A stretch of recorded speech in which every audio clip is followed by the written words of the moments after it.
السلام علیکم ورحمۃ اللہ وبرکاتہ۔ اعوذ باللہ من الشیطان الرجیم، بسم اللہ الرحمن الرحیم۔ رب اشرح لی صدری ویسر لی امری واحلل عقدۃ من لسانی یفقہوا قولی، رب زدنی علما، اللہم فقہنا فی الدین۔ آج کا لیسن 156 سے 158 تک ہے۔ تقریباً کل کے لیسن جیسے ٹاپک ہے یا ایہا الذین آمنوا، اے لوگو جو ایمان لائے ہو، لا تکونوا کالذین، نہ تم ہونا ان لوگوں کی طرح، کفروا جنہوں نے کفر کیا، وقالوا اور انہوں نے کہا، لاخوانہم اپنے بھائیوں سے، اذا ضربوا فی الارض جب وہ چلے پھرے زمین میں، او کانوا غزاً یا تھے وہ لڑنے والے، لو کانوا عندنا اگر ہوتے ہمارے پاس، ما ماتوا وما قتلوا نہ مرتے اور نہ مارے جاتے، لیجعل اللہ تاکہ بنا دے اللہ، ذالک حسرۃ فی قلوبہم یہ حسرت کا سبب ان کے دلوں میں، واللہ یحیی و یمیت اللہ زندہ کرتا اور مارتا ہے، واللہ بما تعملون بصیر اور اللہ جو تم عمل کرتے ہو اس کو دیکھتا ہے۔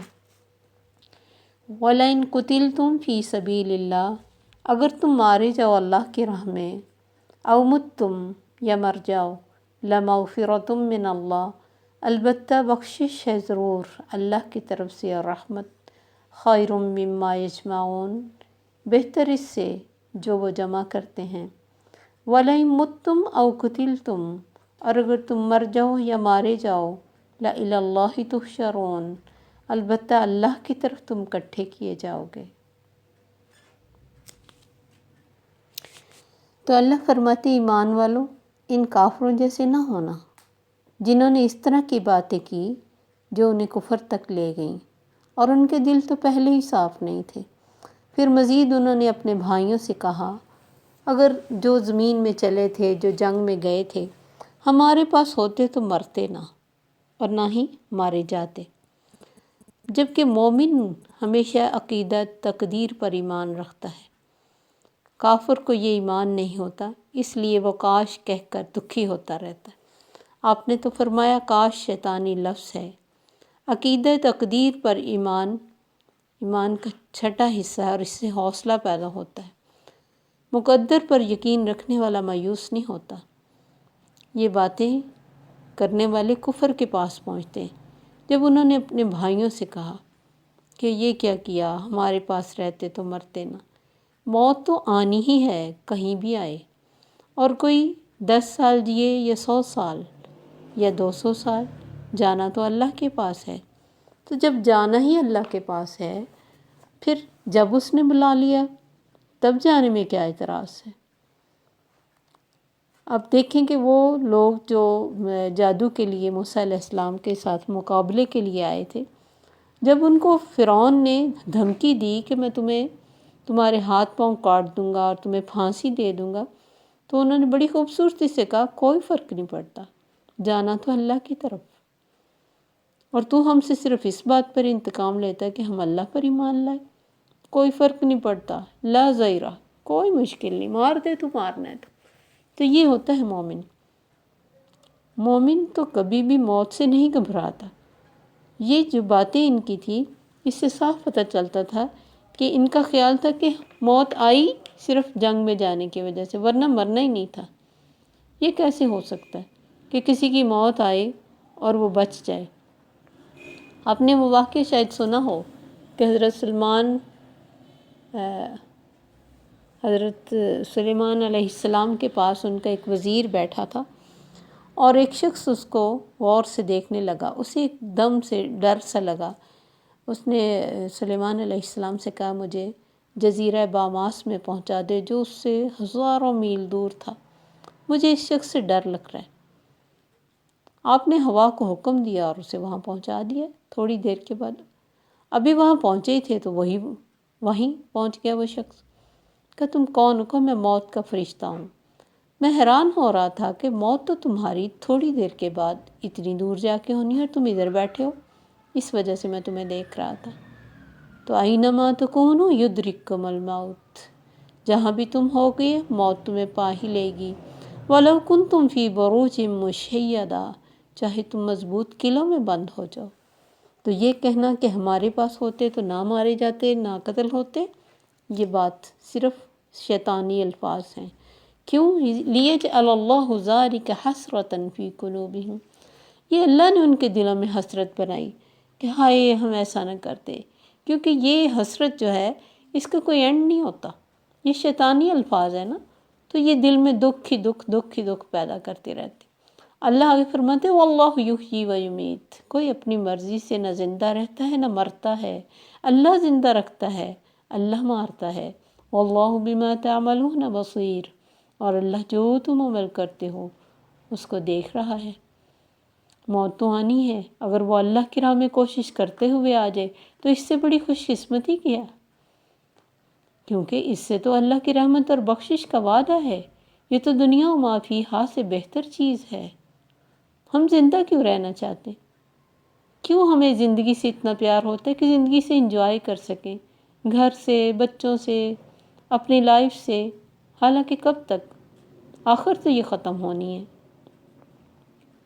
تو اس وجہ سے اللہ نے فرمایا وَلَئِن قُتِلْتُمْ فِي سَبِيلِ اللَّهِ أَوْ مُتُّمْ، اور اگر مارے گئے تم اللہ کی راہ میں یا مر گئے، بخشش ہے اللہ کی طرف سے، ضرور بخشش اور رحمت، خیر مما یجمعون، ان تمام چیزوں سے بہتر جو تم نے زندہ رہ کے اکٹھی کرنی تھی۔ کتنا کچھ ہے دنیا میں، کیا انسان جمع کر سکتا ہے، کتنا کر سکتا ہے، کتنی اس کی لمٹ ہے، جو بھی کرے۔ آپ نے فرمایا جنت میں کوڑا رکھنے کی جگہ دنیا و ما فیہا سے بہتر ہے، تو کیا لے لے گا انسان اس دنیا میں زندہ رہ کے؟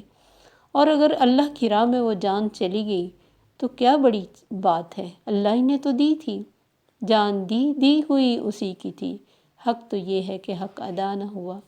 تو اللہ کی راہ میں دی جان دینا، اور پھر اللہ تو اس کی قدر بڑی کرتے، یہ نہیں کہتے کہ میں نے دی تھی دے دی تو کیا ہوا، نہیں، اللہ تو اس کی بہت قدر کرتے ہیں۔ اسی لیے تو شہید کے خون کا قطرہ بھی زمین پہ نہیں گرتا تو اس کو جنت میں پہنچا دیا جاتا ہے۔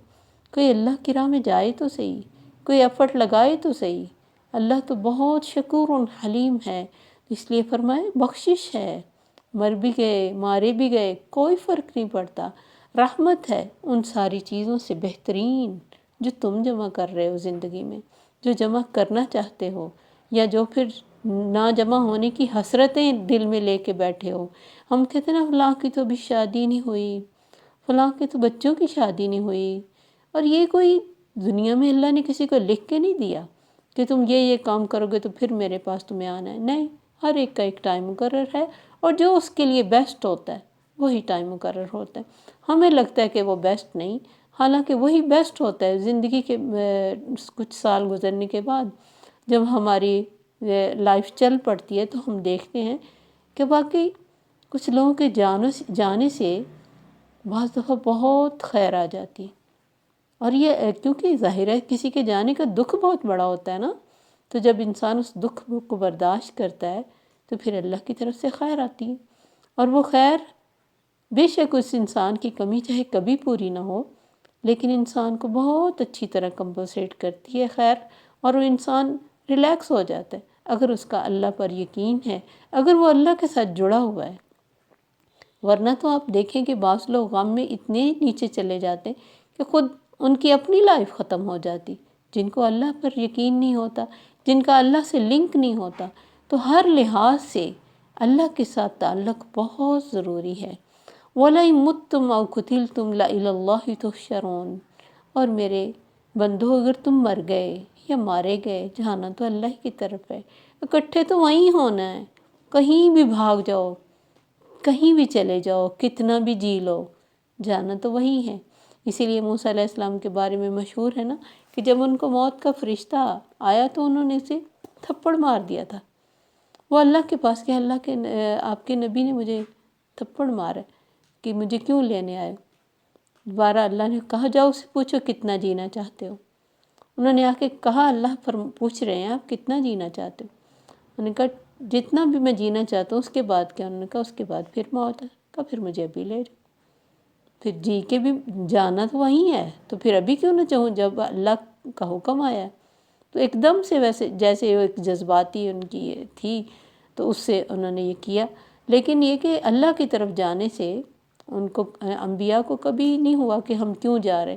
نبی صلی اللہ علیہ وسلم، حالانکہ ہر نبی کو اللہ اختیار دیتے ہیں، اسی لیے آپ کا بھی آخری لفظ یہی تھا نا، اللہم رفیق الاعلیٰ، اس طرح کا کوئی لفظ آپ نے بولا تھا کہ مجھے اللہ کے پاس جانا ہے اور میں راضی ہوں اس کے جانے پر۔ تو اللہ کی راہ میں، اور وہ بھی صحابہ دیکھیں کہ جنہوں نے نبی صلی اللہ علیہ وسلم کی اس جنگ میں پوری کیئر کی، اور اپنی حضرت سعد بن ابی وقاص کے بارے میں آتا ہے کہ یہ وہ صحابی ہیں جس کے لیے نبی صلی اللہ علیہ وسلم نے یہ الفاظ بولے کہ میرے ماں باپ آپ پر فدا ہوں، کیونکہ آپ نے، حضرت سعد نے نبی صلی اللہ علیہ وسلم کی بڑی جانساری سے حفاظت کی۔ اور آپ تیر چلاتے تھے تو آپ فرماتے تھے کہ تیر چلاؤ، میرے ماں باپ تم پر فدا ہوں۔ اور سیدنا طلحہ آپ کے سامنے کھڑے ہو گئے تھے، آپ بھی ماہر تیر انداز تھے، جو کوئی پاس سے گزرتا نبی صلی اللہ علیہ وسلم کہتے اپنے تیر طلحہ کو دے دو۔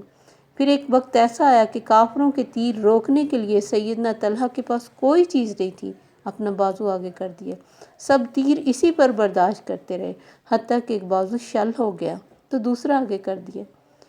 چنانچہ قیس بن ابی حازم کہتے ہیں کہ میں نے طلحہ رضی اللہ تعالیٰ عنہ کو وہ ہاتھ دیکھا جس سے انہوں نے نبی صلی اللہ علیہ وسلم کو بچایا تھا، وہ بالکل شل ہو چکا تھا، ختم ہو گیا تھا۔ تو یہ بھی محبتیں تھیں، یہ بھی تو جان ہی تھی جو وہ دے رہے تھے، اور وہ جان کیا جو نبی صلی اللہ علیہ وسلم کو آگے کر کے اپنی بچائی جائے۔ تو یہ اعلیٰ ترین لوگوں کے کام تھے جو انہوں نے کیے، اور وہ منافقت کی باتیں تھیں جو انہوں نے، اور کفر کے کلمات تھے جو انہوں نے اپنے منہ سے نکالے۔ تو کوئی بھی مشکل کا ٹائم ہو، انسان کو اپنے الفاظ پر غور ضرور کرنا چاہیے، اور منہ سے کبھی بھی ایسے الفاظ نہیں نکالنے چاہیے جس سے اللہ کی ناراضگی کا سبب بنے، کیونکہ تکلیف تو آنی ہی ہے، کیا کتنا اچھا ہو اگر ہم اس سے اجر لے لیں۔ السلام علیکم ورحمۃ اللہ وبرکاتہ۔